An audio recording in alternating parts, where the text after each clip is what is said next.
மேற்கு வங்கத்தில் மத்திய உள்துறை அமைச்சர் அமித்ஷா செய்தியாளர்களை சந்தித்து வருகிறார். அந்த காட்சிகளை தற்போது பார்க்கலாம். रोकेंगे सारे घुसपैठियों को चुन चुनकर भारत के बाहर निकालने का काम भी भारतीय जनता पार्टी की बंगाल सरकार करेगी।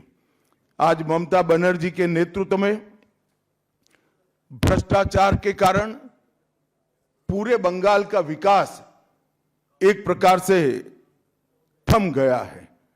मोदी जी की सारी लाभकारी योजनाएं जो पूरे देश में गरीबी का उन्मूलन कर रही है, यहां पर टोल सिंडिकेट के भेंट चढ़ चुकी हैं और हर योजना डेड एंड पर पहुंच चुकी है। 14 सालों से भय और भ्रष्टाचार ये बंगाल का पहचान बना हुआ है। बीजेपी सरकार का संकल्प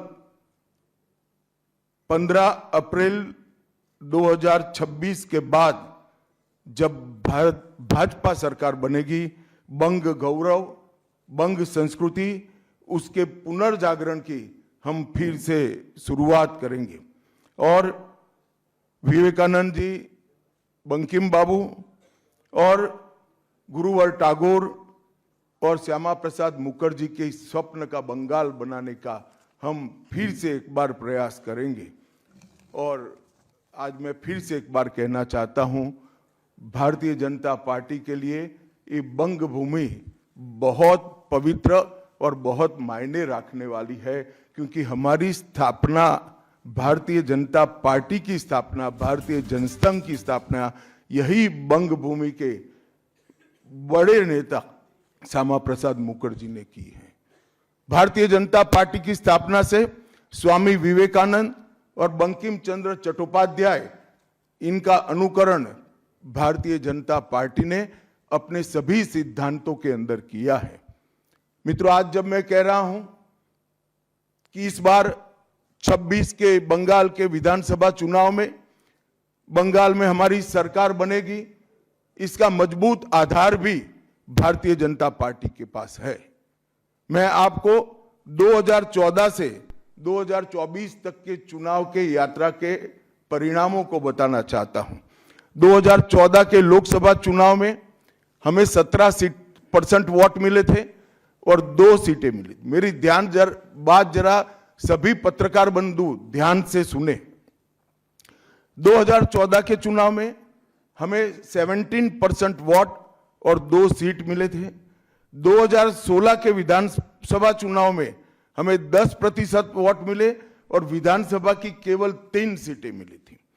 फिर 14 से 19 के बाद 19 के लोकसभा चुनाव में हमें 41% वोट मिले और 18 सीटें मिली। और 21 के विधानसभा चुनाव में हमें 38 वोट मिले और 77 सीटें मिली। ये बहुत बड़ा अंतर है। जिस पार्टी को केवल 3 सीट मिले थे, वो पार्टी 5 साल के ही अंतराल में 77 सीट प्राप्त करी। और इसका नतीजा देखिए, कांग्रेस, जिसकी एक प्रकार से स्थापना ही बंगाल से शुरू हुई, वो कांग्रेस पार्टी बिग जीरो पर पहुंच गई।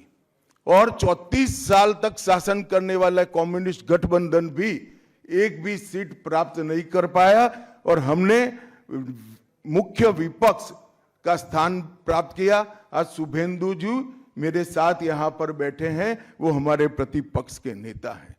24 के चुनाव में भी हमने 39% वोट प्राप्त किया, 12% सीट प्राप्त की, 12 सीटें प्राप्त की। और 26 में हम निश्चित रूप से प्रचंड बहुमत के साथ भारतीय जनता पार्टी की सरकार बनाने वाले हैं। मित्रों, ये 24 से अब तक का समय भारतीय जनता पार्टी के लिए बहुत शुभांकर सिद्ध हुआ है। 24 में लगातार तीसरी बार नरेंद्र मोदी जी इस देश के प्रधानमंत्री बने। उसके बाद महाराष्ट्र में, हरियाणा में, दिल्ली में और अब बिहार में भारतीय जनता पार्टी की सरकारें बनी हैं। 24 के चुनाव में उड़ीसा और आंध्र प्रदेश में भी पूर्ण बहुमत की भाजपा की और एनडीए की सरकार बनी है। मुझे पूरा भरोसा है कि 2026 में बंगाल में 2/3 बहुमत के साथ भारतीय जनता पार्टी की सरकार बनेगी। ये बंगाल की जनता तय कर बैठी है। मित्रों, जहां पर भी बंगाल में जाते हैं, पूरे बंगाल की जनता घुसपैठियों से त्रस्त है। क्या कोई राज्य सरकार ऐसी हो सकती है जो घुसपैठियों की पनाहगाह अपने राज्य को बना दे? राष्ट्रीय सुरक्षा पर एक कितना बड़ा खतरा है, इसका जवाब बंगाल की मुख्यमंत्री ने बंगाल के चुनाव में दे। घुसपैठ रोकने के लिए उनके पास क्या योजना है? आर्टिकल 370 हटता है, वो विरोध करती है। सीएए लाकर बंगाल के शरणार्थियों को नागरिकता देने का हम कार्यक्रम करते हैं, वो विरोध करती है। और वो ठीकरा फोड़ते हैं कि बीएसएफ है, वो रोक नहीं रही है।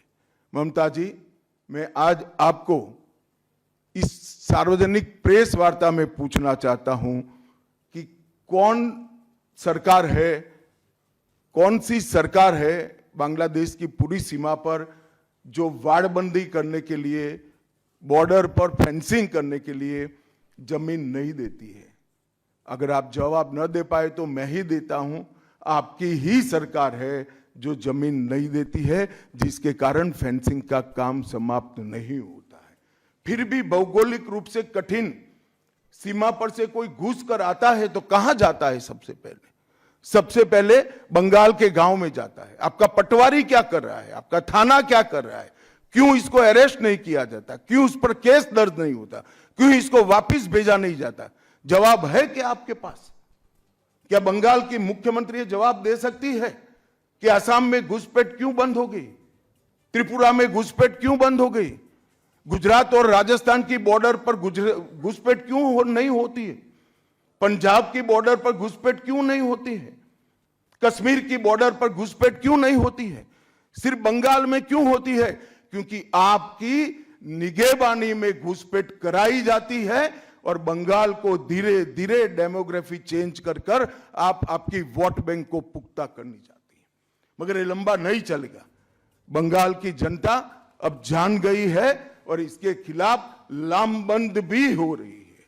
और मुझे मालूम है अगला चुनाव घुसपैठियों को निकालने के मुद्दे पर और घुसपैठ रोकने के मुद्दे पर लड़े जाने वाला है, क्योंकि न केवल ये बंगाल का अब मामला रहा है। मैं आज बंगाल की जनता को इस प्रेस वार्ता के माध्यम से बताने आया हूं कि बंगाल की बॉर्डर से हो रही घुसपैठ सिर्फ बंगाल का मामला नहीं रहा है, अब ये राष्ट्रीय सुरक्षा का मामला है। देश की संस्कृति को बचाना है, देश की सुरक्षा को सुनिश्चित करना है, तो बंगाल की बॉर्डर सील कर दे, ऐसी देशभक्त सरकार यहां लानी पड़ेगी जो ममता बनर्जी नहीं कर सकती, केवल और केवल भारतीय जनता पार्टी कर सकती है। घुसपैठ के अलावे भ्रष्टाचार से पूरी बंगाल की जनता त्रस्त है। रोजवेली चिटफंड घोटाला, कैश फॉर क्वेरी घोटाला, एसएससी घोटाला, नगर पालिका नगर नियम का भर्ती का घोटाला, गाय तस्करी का घोटाला, राशन पीडीएस का घोटाला, मनरेगा का घोटाला, पीएम आवास का घोटाला।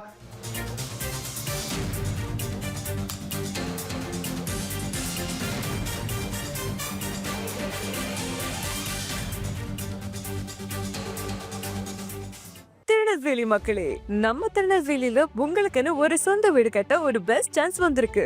S, launching G Square Artistic Enclave Thachanallur. திருநெல்வேலியோட ஃபர்ஸ்ட் எவர் கேட்டட் கம்யூனிட்டி, அதுவும் அமிர்தா வித்யாலயம் பக்கத்திலேயே.